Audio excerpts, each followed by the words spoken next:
Nunca olvidaré la noche en que todo cambió. No porque fuera algo dramático, sino porque fue tan estúpidamente normal que me marcó más. Estábamos en casa de Laura y Marcos, una pareja amiga de toda la vida, cenando con otros 2 matrimonios. La típica cena informal de sábado, vino, risas, anécdotas recicladas de otras cenas. Yo llevaba un vestido negro de manga larga, Víctor, mi marido, su camisa de rayas favorita, y ninguno de los 2 tenía ni idea de que esa noche iba a ser el principio de todo. No fue un mensaje secreto, ni una llamada extraña. Fue una mentira mínima que dije sin pensar. Y ahí empezó todo. Estábamos sentados en la mesa cuando Laura preguntó por un tal Daniel. Todos rieron porque era evidente que se refería al orientador nuevo del instituto donde trabajo. Un chaval joven, con esa energía que solo tienen los que aún no han sido triturados por la vida laboral. El típico tema de conversación en las cenas, cotilleos laborales. Y yo, con 2 copas de vino encima, solté. Daniel. Va, un pesado. Todo el día con frases de autoayuda y collares de cuero. Posa de enrollado, pero es más falso que los muebles del IKEA. Todos rieron. Menos Marcos. Marcos no rió. Me miró un segundo más de la cuenta y luego se sirvió más vino. Nadie notó ese momento, pero yo sí. Porque yo sí sabía que Marcos y Daniel son primos. Y que yo ya había estado con Daniel. 2 veces. En la sala de orientación, un martes y un jueves, después de clase. Ni siquiera fue planificado. Solo pasó. Y fue rápido, como cuando metes la mano en un cajón sabiendo que hay algo prohibido. El problema no fue ese. El problema vino después, cuando Marcos se acercó a la cocina mientras yo recogía los platos y me dijo, sin levantar la voz. Curioso lo que has dicho de mi primo. ¿No dijiste eso el otro día, cuando te tenía contra la pared de su despacho? Se me cayeron 2 copas al fregadero. Literalmente. Sonó a cristal roto, todos se giraron y yo me inventé una excusa sobre el lavavajillas. Pero en ese momento supe que había perdido el control. No porque Marcos supiera, sino porque no tenía ni idea de cómo lo sabía. ¿Daniel se lo había contado? ¿Lo habían grabado? ¿Alguien nos había visto? Volvimos a casa en silencio. Víctor pensó que yo estaba cansada. Me acarició la rodilla mientras conducía y dijo, ha estado bien, ¿no? Yo solo asentí. No podía ni mirarle. Durante 11 años de matrimonio, le había mentido 1000 veces. Cosas pequeñas, piadosas. Pero esto era otra cosa. Y lo peor, lo hice sin estar enfadada con él, sin crisis, sin peleas. Simplemente, porque quise. Lo de Daniel no fue una historia de amor. Ni siquiera de deseo. Fue puro impulso.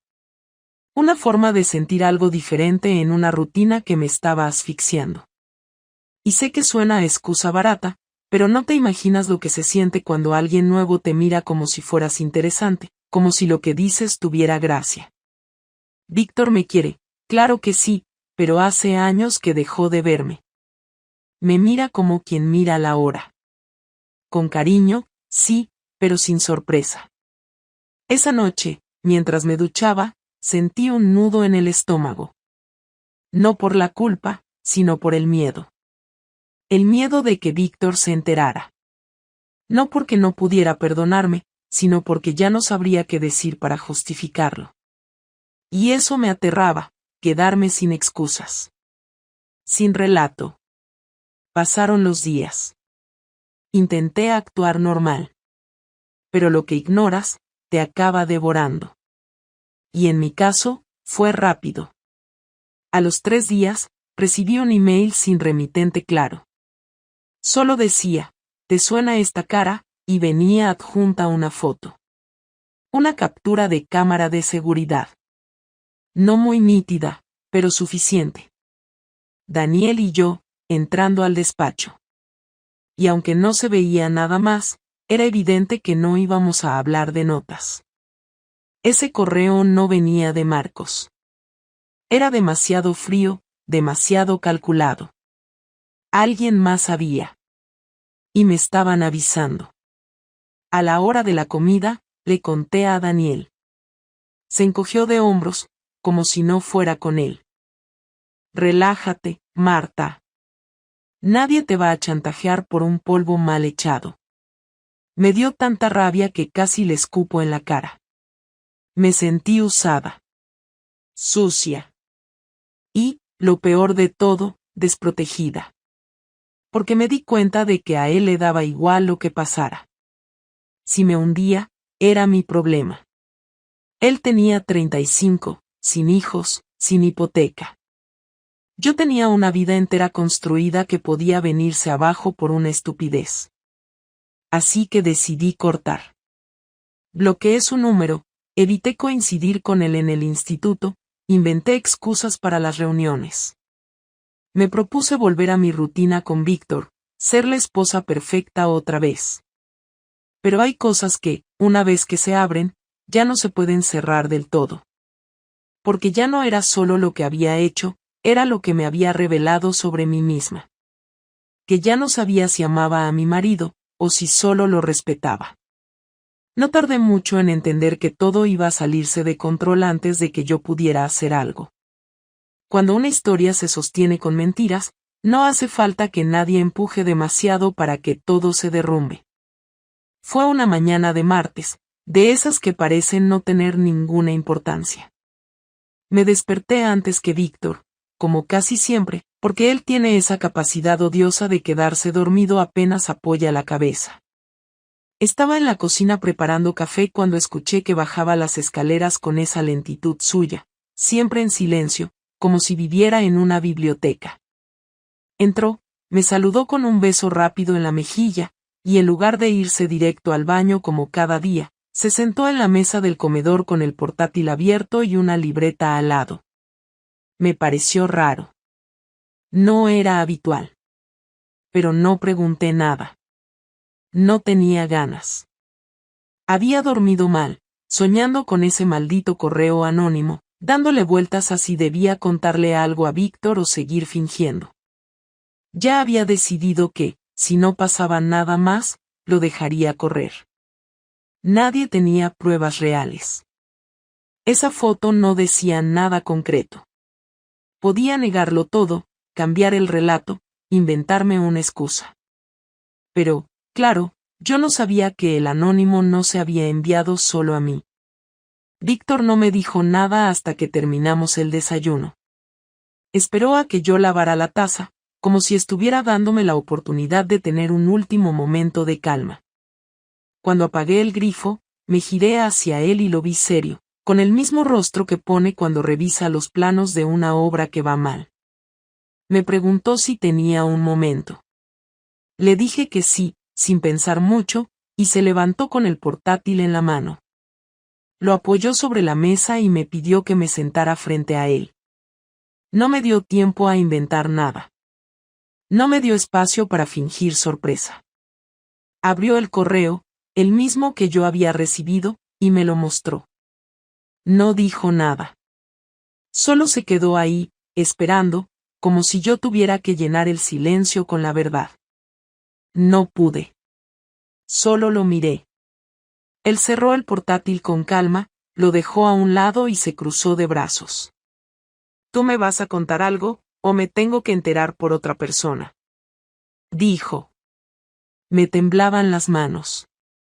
No sabía por dónde empezar. No quería empezar. Prefería 1000 veces que me gritara, que me insultara, que me echara en cara lo que había hecho. Pero no. Estaba sereno, con esa calma que solo da la rabia contenida. Me limité a asentir con la cabeza. No lloré. No me disculpé. No supe hacerlo. Me limité a decir que había sido un error. Que no significaba nada. que no lo había planeado. Y que había sido solo un par de veces. Él me interrumpió. ¿Crees que eso importa ahora? Preguntó sin levantar la voz. ¿Crees que me interesa si fueron 1 o 20 veces? ¿O que no lo planeaste? Lo que me jode es otra cosa. Que vivieras aquí, conmigo, sabiendo lo que habías hecho. Que me miraras a la cara cada noche y siguieras actuando como si todo estuviera bien. Eso es lo que no me entra en la cabeza, Marta. Intenté explicarle que no estaba buscando a nadie, que no era que quisiera dejarlo, que lo nuestro era real, y que había sido un momento de debilidad, una necesidad de sentir algo. Pero cada palabra que salía de mi boca sonaba peor que la anterior. Me di cuenta de que no había forma de arreglarlo. No porque no me quisiera, sino porque le había destrozado esa imagen que él tenía de nosotros. Lo peor no fue la decepción, sino la mirada que me lanzó cuando se levantó de la silla y me dijo que no tenía nada más que decir por ahora. Que necesitaba tiempo. Y que se iba.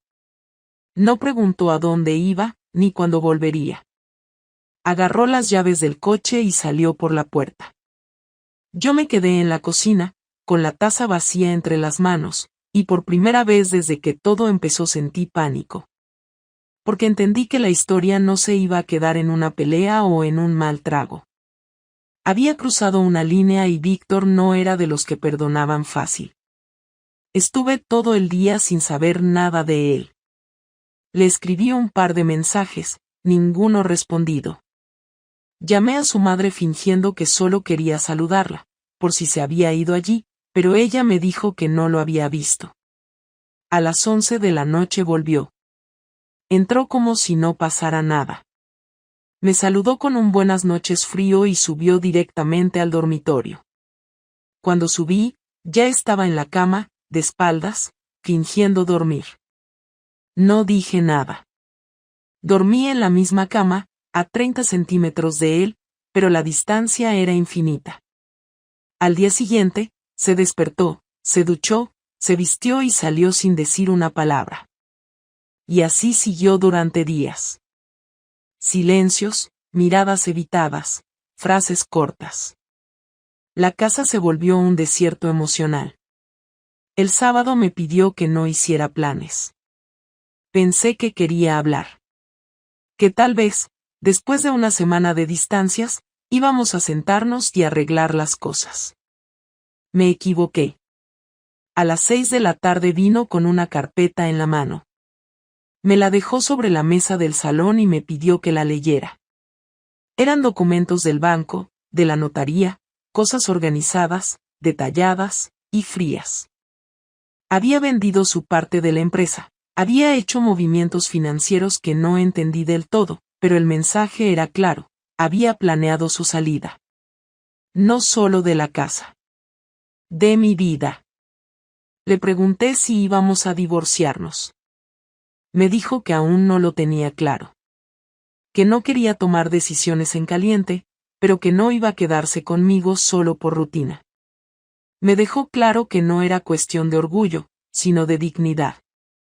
Que había pasado demasiado tiempo pensando que teníamos algo sólido como para tragarse esa humillación y seguir como si nada. Me pidió que no le hablara durante unos días. Que necesitaba espacio. Que no lo siguiera, ni lo presionara. Y se fue otra vez.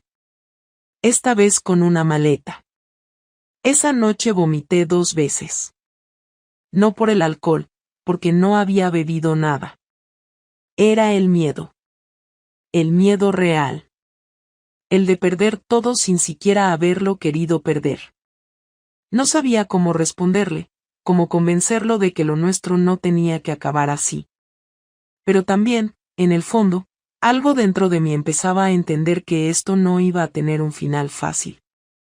Cuando me llamó mi hermana para invitarme a Sevilla unos días, no lo dudé. Empaqué con la idea de que, al volver, tal vez las cosas estarían más claras. Pero no podía imaginar lo que Víctor preparaba mientras yo no estaba. Porque su revancha aún no había empezado. Cuando volví de Sevilla, Llevaba varios días intentando convencerme de que nada podía haber empeorado en mi ausencia, pero en cuanto abrí la puerta del piso supe que Víctor no había pasado esos días encerrado llorando ni reflexionando sobre nuestra relación como yo ingenuamente esperaba. La casa estaba impecable, pero no en el sentido normal, era un orden frío, de esos que no buscan armonía sino control. Mis cosas seguían allí, pero no estaban como las había dejado. Víctor había entrado en cada habitación y había movido todo con una intención que todavía no comprendía del todo. Mis libros no estaban desordenados, sino recolocados por orden alfabético, lo cual era absurdo porque yo siempre los clasificaba por temas. La ropa que dejé en la silla había desaparecido y, cuando abrí el armario, descubrí que toda mi sección estaba reorganizada con una precisión rígida, como si quisiera dejar claro que había entrado en mi espacio para demostrarme que ya no era mío. En la cocina, encontré mis tazas favoritas guardadas en la parte alta del armario, donde ni siquiera llego sin subirme a una silla. Había una intención clara detrás de cada cambio, aunque ninguno fuera violento. Era su forma de hacerme sentir visitante en mi propia casa. Cuando escuché la llave en la cerradura, me quedé quieta en medio del salón, con una mezcla de incomodidad y rabia contenida. Víctor entró sin prisa, dejó las llaves en la bandeja del recibidor y me miró como si yo fuera alguien que había venido a preguntarle algo relacionado con el trabajo. No había cariño, pero tampoco odio. Había cálculo. Eso era lo que me inquietaba más. Me dijo que esperaba que el viaje hubiese servido para aclarar mis pensamientos.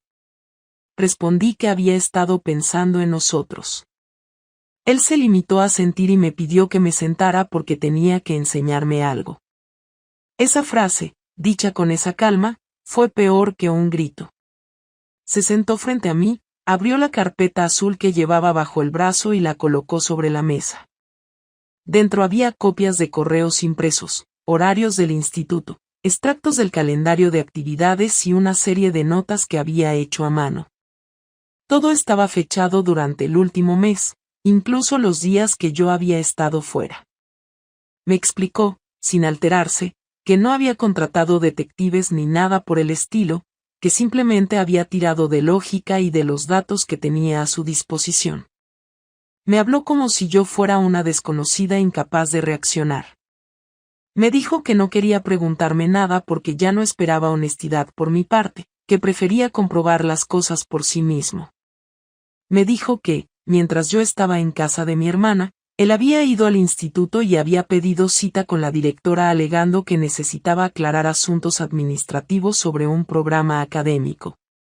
Cuando mencionó a la directora, sentí un vuelco en el pecho. Sabía que ella no era de las que callaban algo así. Sabía que si le insinuaban la posibilidad de que hubiera habido algún comportamiento inapropiado entre personal del centro, ella iba a empezar a preguntar, no solo por responsabilidad profesional, sino porque es el tipo de persona que disfruta demasiado al ver dónde falla la gente. Víctor me contó que la directora no le dijo nada concreto, pero que notó algo en su reacción, un gesto, una forma de evitar respuestas demasiado directas, lo cual le bastó para confirmar que algo raro había pasado. No necesitaba pruebas visibles porque, según él, yo ya se las había dado con mi comportamiento. Le dije que tenía derecho a saber la verdad, aunque la verdad ya se la había confesado una semana antes. Él respondió que lo que quería ya no era explicaciones, sino garantías de que no iba a quedar en ridículo. Esa frase me dolió más de lo que esperaba, porque comprendí que no estaba enfadado solo por la infidelidad, sino por la humillación pública que temía sufrir si alguien más del entorno se enteraba. Me dijo que, mientras yo estaba fuera, se había encargado de revisar nuestras cuentas bancarias, que había hecho gestiones para separar parte de su dinero en una cuenta independiente y que había puesto en pausa todos los pagos compartidos que no fueran imprescindibles. No me lo dijo como una amenaza, sino como un simple trámite, como quien informa de un cambio de tarifa en una factura de luz. La parte más dura llegó cuando me dijo que había ido a hablar con Marcos.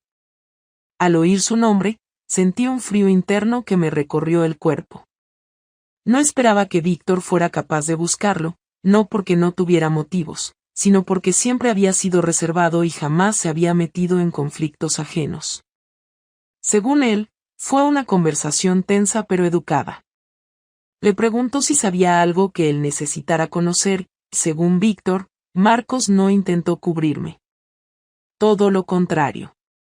Le dijo que hacía semanas que sospechaba algo por mi comportamiento en la cena y que, aunque no tenía detalles, sí estaba seguro de que había mentido ese día. No sé si realmente le dijo eso, pero lo que importaba no era la frase exacta, sino que Víctor utilizó esa conversación para construirse una versión de los hechos que le encajaba perfectamente.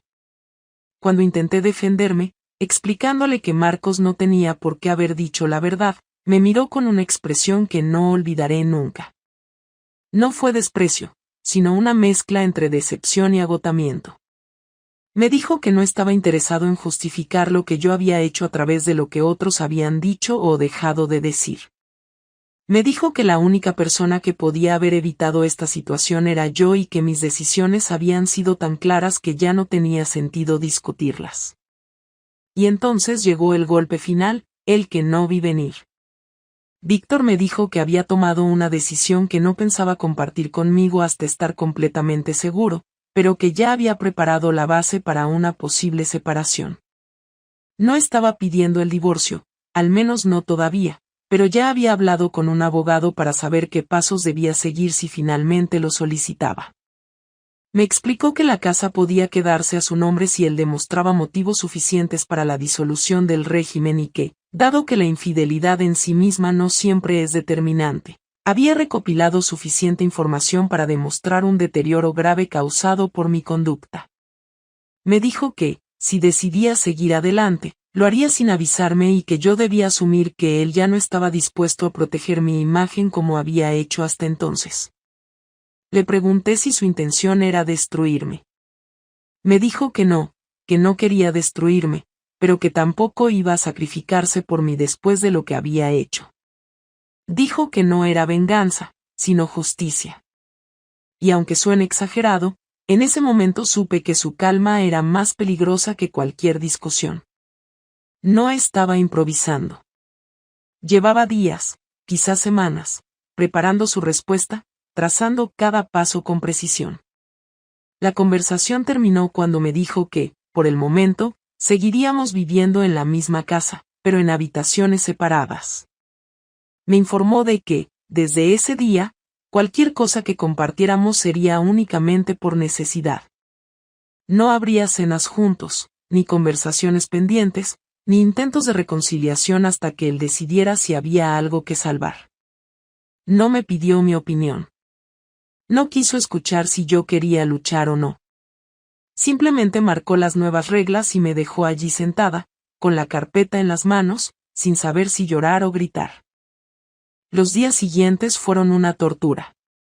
Vivíamos en el mismo espacio, pero él era un fantasma que se movía con una precisión casi militar para evitar coincidir conmigo. Yo intentaba mantener la normalidad, pero cada gesto mío parecía fuera de lugar. Aquella tensión, fría y controlada, era peor que cualquier discusión fuerte. Me estaba castigando sin necesidad de insultos ni reproches. Y eso, aunque me cueste admitirlo, me destrozó más que cualquier otra cosa. No sabía que lo peor aún estaba por llegar y que su verdadera revancha no tenía nada que ver con abogados ni cuentas bancarias, sino con algo que yo no habría imaginado nunca. No fue un cambio inmediato ni evidente, pero cuando empezó a moverse todo en mi entorno, supe que Víctor había dejado de esperar que yo hiciera algo por salvar lo que quedaba. Durante las primeras 2 semanas después de aquella conversación, intenté mantener un mínimo de contacto con él, no con la intención de recuperar lo perdido, porque ni yo misma sabía si eso era posible, sino simplemente para confirmar que aún quedaba algo humano entre nosotros, alguna palabra que no sonara mecánica, algún gesto que no fuera tan impersonal. Pero nada funcionó. Cada intento mío terminaba con un silencio que no era ni incómodo ni agresivo, era solo funcional. Me hablaba únicamente para asuntos domésticos o prácticos, y lo hacía con frases tan neutras que parecían sacadas de un manual de convivencia básica. Un martes por la noche, mientras cenábamos en extremos opuestos de la cocina, me dijo sin apartar la vista del plato que al día siguiente tenía una reunión importante en el trabajo y que saldría antes de las 8. Le respondí que yo también tenía una salida con el claustro a mediodía, esperando que eso abriera una puerta a una conversación cualquiera, pero simplemente asintió y continuó comiendo. Esa fue la dinámica hasta que un viernes por la tarde encontré en el buzón un sobre sin remitente. Era una invitación, una tarjeta elegante, de esas que se usan para celebraciones formales. Al principio pensé que era para mí, porque estaba dirigida a Víctor y Marta, como si aún fuésemos una pareja normal. Cuando la abrí, me costó procesarlo. La invitación era para una cena homenaje organizada por el Colegio de Arquitectos. Víctor iba a ser uno de los galardonados por un proyecto que yo ni siquiera sabía que había presentado. Todo el texto hablaba de sus méritos, de su trayectoria, de su papel clave en una reforma urbanística reciente en Granada que, según la nota, había sido seleccionada como modelo de desarrollo sostenible en entornos históricos. Lo curioso era que yo no sabía nada de eso. Ni una sola palabra. Lo más extraño fue descubrir que él ya había hablado con todos nuestros conocidos sobre el evento. No porque quisiera compartirlo conmigo, sino porque había reconstruido su relato personal sin incluirme. Cuando llamé a Laura para preguntar si también irían, me dijo que ya habían comprado los billetes y que tenían una habitación reservada en el mismo hotel del evento. Lo decía con entusiasmo, como si todo aquello fuera una señal de que las cosas estaban mejorando para él. Me preguntó si yo iría, si ya había comprado vestido, y yo le respondí que no sabía todavía si asistiría. No le expliqué nada. Sentí que ya todos sabían más que yo. Esa noche, cuando volvió del trabajo, le pregunté directamente si tenía pensado que yo lo acompañara. Me miró sin expresión y me dijo que no tenía intención de asistir acompañado, que ese tipo de actos eran pura formalidad y que prefería evitarlos en la medida de lo posible. Le pregunté por qué entonces aparecía mi nombre en la invitación. Me respondió que había sido decisión de la organización, que ellos seguían asumiendo que estábamos juntos. No me ofreció más explicaciones. No pregunté más. 2 días después, encontré en la encimera del baño una bolsa con una caja dentro. Era una prueba de embarazo. No estaba abierta. Era nueva. Pensé que se trataba de algún error, quizás de una sobrina o de alguna amiga que había dejado la bolsa olvidada en casa. Revisé la etiqueta. Estaba a su nombre. No entendí nada. Esperé horas para que volviera. Cuando entró, lo enfrenté directamente. Le mostré la caja y le pregunté qué significaba eso. Me miró a los ojos, con esa calma milimétrica suya, y me dijo que era una de las cosas que debía explicarme, pero que prefería hacerlo en otro lugar. Me pidió que lo acompañara a una cafetería el sábado siguiente. Dijo que no quería tratar ciertos temas en casa. Llegó el sábado, y fuimos caminando hasta un local al que solíamos ir hace años. Nos sentamos en una mesa al fondo. No pidió café, sino agua. Yo no pedí nada. Empezó a hablar sin rodeos. Me dijo que en el último mes había retomado contacto con una persona con la que había tenido una historia breve muchos años antes, mucho antes de conocerme, alguien que vivía fuera de Córdoba y que había vuelto por trabajo temporal. Me explicó que se habían encontrado un par de veces y que, al principio, pensó que solo estaban recordando una etapa pasada, pero que con el paso de los días comenzó a sentir algo más. Me dijo que no buscaba venganza ni me lo contaba para herirme, que solo quería que entendiera que ya no se sentía unido a esta vida que compartíamos. Que se había dado cuenta de que llevaba años soportando una rutina que lo alejaba de sí mismo y que, aunque no sabía qué haría con esa mujer, sí sabía que conmigo ya no quería continuar. No había agresividad, pero sí una certeza que dolía más que cualquier grito. Me dijo que la prueba no era para mí, ni tampoco suya, que simplemente ella había comprado eso durante una visita al centro comercial y él, por alguna razón que ni siquiera sabía explicar, lo había llevado a casa por error. Quise hacerle preguntas, pero no sabía por dónde empezar. No entendía cómo alguien podía pasar del silencio a una confesión tan seca. No le pedí que reconsiderara nada. Solo le pregunté por qué había esperado tanto para decírmelo.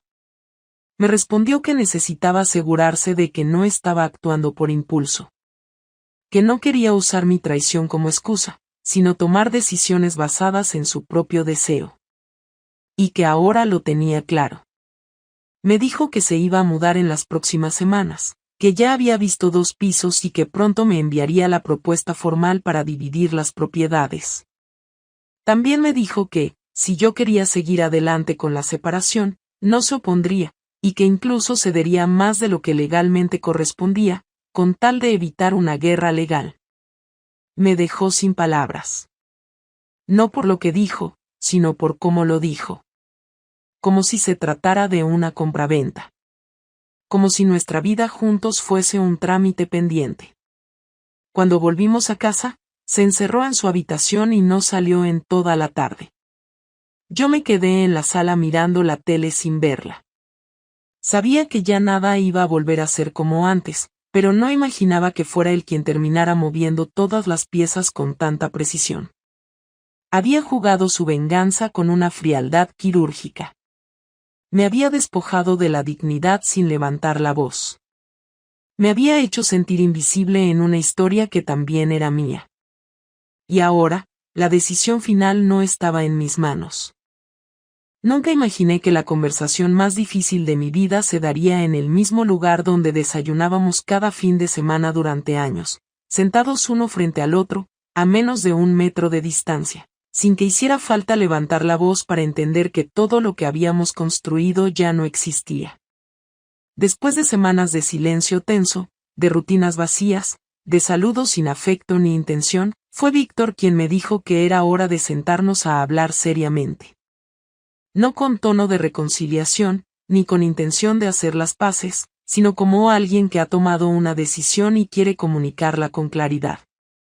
Me citó en casa a las 7 de la tarde, un jueves cualquiera, y me pidió que no llegara tarde.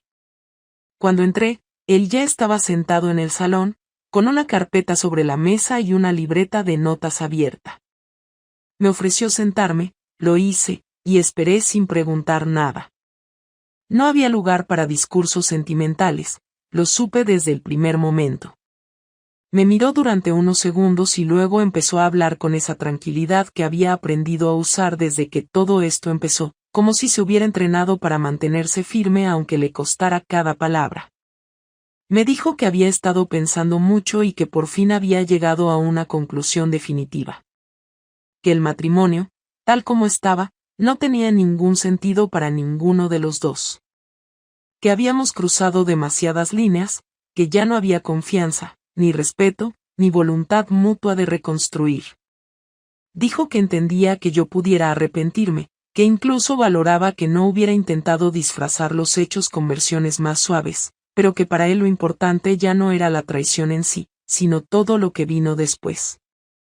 La forma en la que oculté las cosas, cómo fingí, cómo me mantuve en esa mentira mientras seguía compartiendo con él una vida que ya no sentía como real.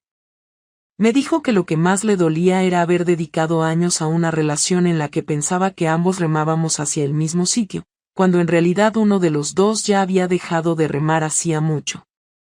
Y que si bien él también tenía parte de culpa por no haber prestado atención a las señales, eso no justificaba la falta de honestidad. Yo no interrumpí. No porque no tuviera nada que decir, sino porque cada vez que intentaba abrir la boca, me daba cuenta de que lo que quería era pedirle que no me dejara. No porque estuviera segura de que aún lo amaba, sino porque sentía que no sabía quién era sin él. Y esa no era razón suficiente para impedir que se marchara. Después de que terminara de hablar, hubo un silencio largo. Él me miró con una mezcla extraña de tristeza y determinación, como si aún quedara un pedazo de afecto que no quería mostrar. Me preguntó si tenía algo que decir. Le dije que no sabía por dónde empezar. Me respondió que empezara por lo que realmente sentía, no por lo que creía que debía decir. Le dije que estaba asustada. Que no por la separación en sí, sino por la forma en que todo se había transformado tan rápido. Que aún no había podido asimilar el cambio, que seguía levantándome esperando que en algún momento se detuviera este derrumbe. Me escuchó en silencio. No me interrumpió. No me contradijo.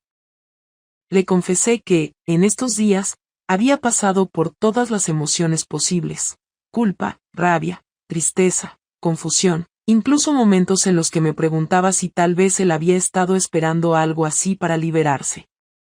Le dije que me dolía pensar que mi error había servido como excusa para que él se desconectara sin tener que cargar con ninguna culpa. Se quedó en silencio un momento y luego me dijo que no era justo que intentara cargarle con algo que claramente era mío. Que él no me había empujado a hacer lo que hice. Que si yo me sentía sola o desconectada, podría haberlo dicho, podría haber pedido un cambio, una conversación, una pausa. Que él estaba lejos de ser perfecto, pero que jamás se habría imaginado que yo, de todas las personas, sería quien cruzaría esa línea sin siquiera advertirlo. Me dijo que no estaba interesado en ganar ninguna batalla emocional, que no le servía de nada demostrar que él tenía razón o que yo era la culpable. Que ya no se trataba de quien falló primero, sino de que ya no éramos capaces de cuidarnos mutuamente. Entonces me preguntó si yo quería seguir casada con él. Me quedé en silencio. No supe qué decir. Sabía que lo correcto era decir que sí, que quería intentarlo, que podíamos ir a terapia, reconstruir desde lo que quedara. Pero también sabía que si lo decía, no sería del todo cierto. Porque algo se había roto. No solo en él. También en mí. Él lo notó. Me dijo que esa respuesta, o más bien esa falta de respuesta, era todo lo que necesitaba para confirmar lo que ya sabía. Que ninguno de los dos quería seguir con esto por las razones correctas. Que lo que nos quedaba era miedo, costumbre, culpa. No amor. No compromiso. No futuro. Me entregó un sobre. Dentro había una propuesta formal para el acuerdo de separación. Estaba firmada por él y revisada por un abogado.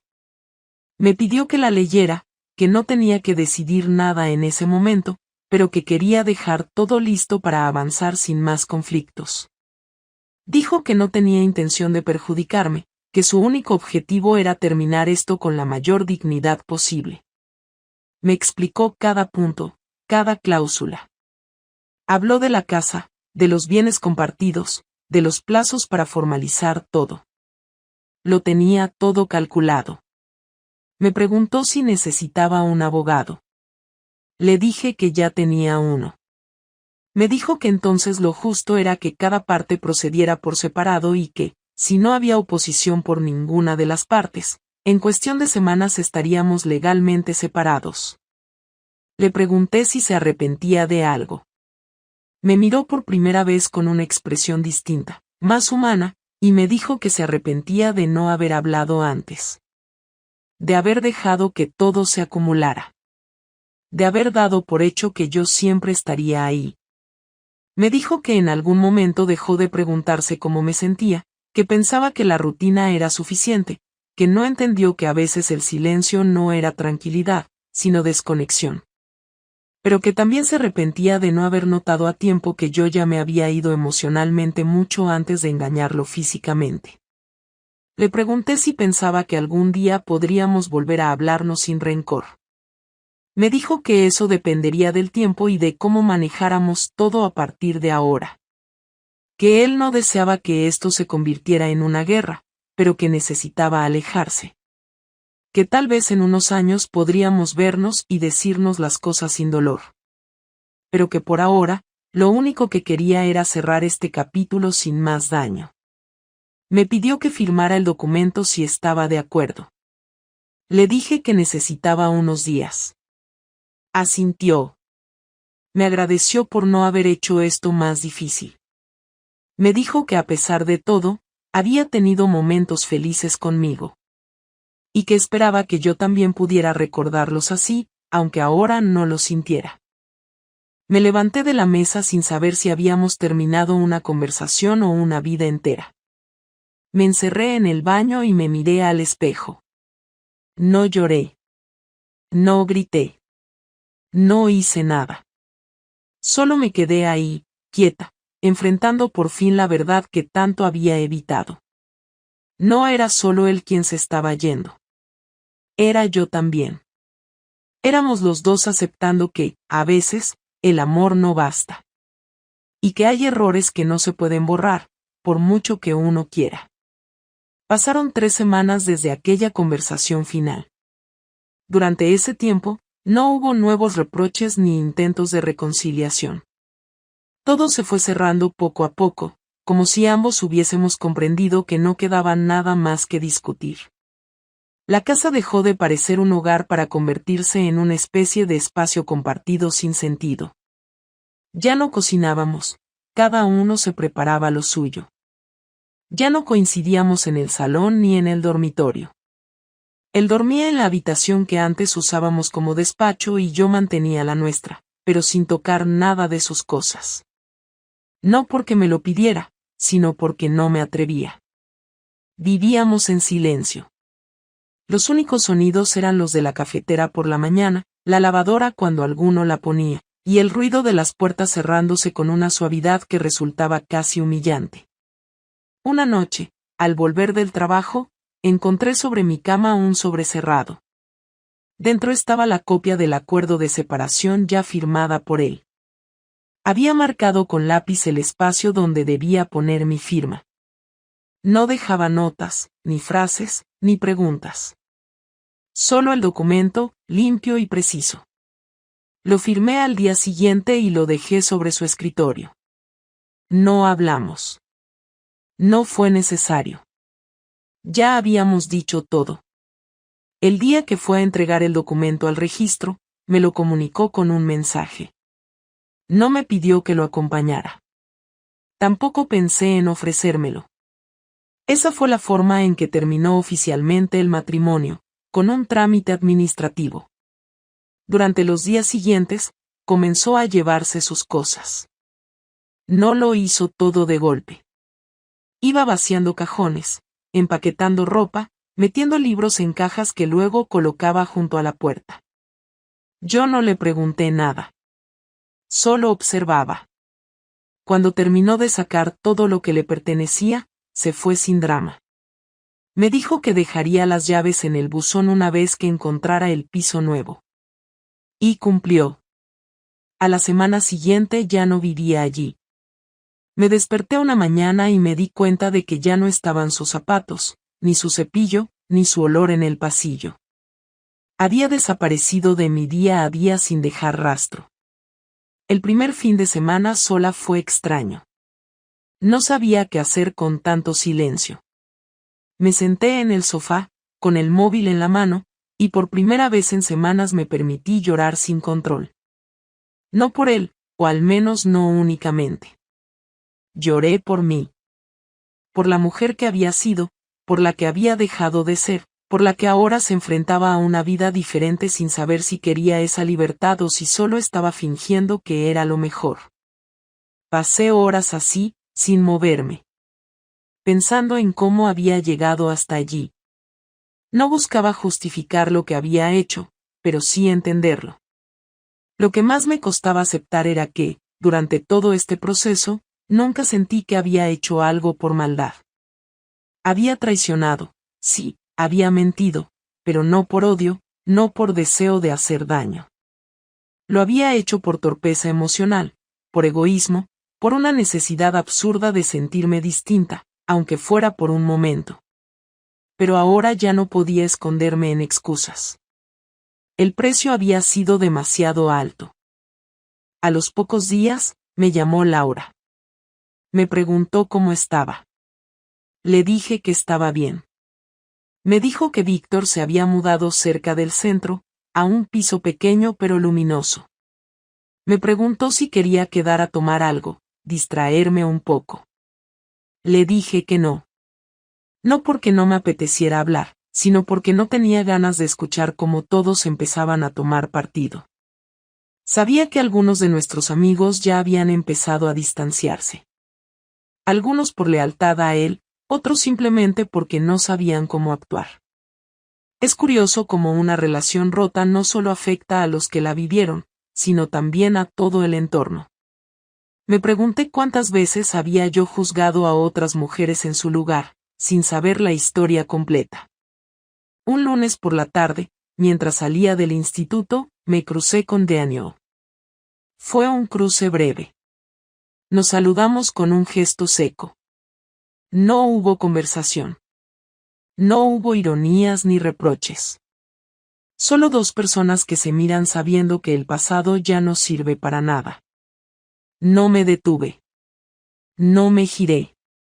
No sentí rabia, ni atracción, ni nostalgia. Solo una sensación de cierre. Como si ese capítulo también hubiese quedado atrás, aunque sin final. Con el tiempo, las cosas empezaron a ordenarse. Cambié la decoración del piso. No por empezar de cero, sino por necesidad. Necesitaba cambiar el entorno para entender que la vida había cambiado. Pinté las paredes, regalé muebles, tiré objetos que ya no tenían sentido. Volví a salir con mis hermanas, a pasear los domingos, a ocupar los fines de semana con algo más que silencio. Me apunté a clases de francés, no porque tuviera un objetivo concreto, sino porque necesitaba ocupar las tardes. Empecé a leer cosas nuevas, a ver películas que antes no me interesaban. Todo de forma lenta, sin propósito claro, pero con la conciencia de que estaba empezando a reconstruirme. Una tarde de abril, me llegó una carta certificada. Era de Víctor. Pensé que sería algo legal, algún detalle pendiente. Pero no. Era una carta escrita a mano. Breve. Me decía que ya estaba instalado definitivamente, que el trabajo iba bien y que había retomado contacto con algunos amigos que hacía años no veía. Me decía que esperaba que yo también estuviera bien. No hablaba de lo nuestro. No mencionaba la separación. No buscaba cerrar nada. Solo me hablaba como quien, después de mucho tiempo, quiere decir que está bien. Le respondí con otra carta, también corta. Le conté que había retomado el contacto con mis sobrinos, que estaba estudiando francés y que, de a poco, todo estaba volviendo a su sitio. No hubo más cartas después de esa. Ni falta que hizo. Hoy, meses después, sigo en el mismo piso.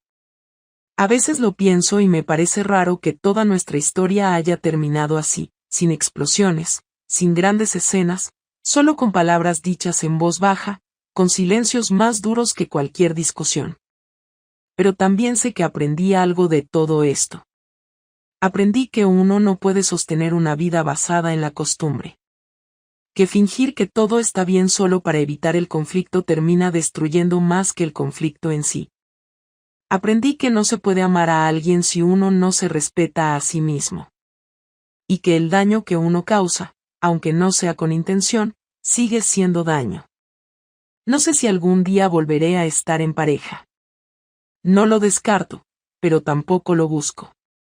Ahora mismo estoy más interesada en saber quién soy cuando no estoy con nadie. Estoy aprendiendo a vivir sola sin sentirme sola. A tomar decisiones sin consultar. A no buscar validación en otros. No es fácil, ni rápido, pero es real. Y eso, ahora, es lo único que me importa. Gracias por acompañarme hasta el final. Esto era lo que tenía que contar.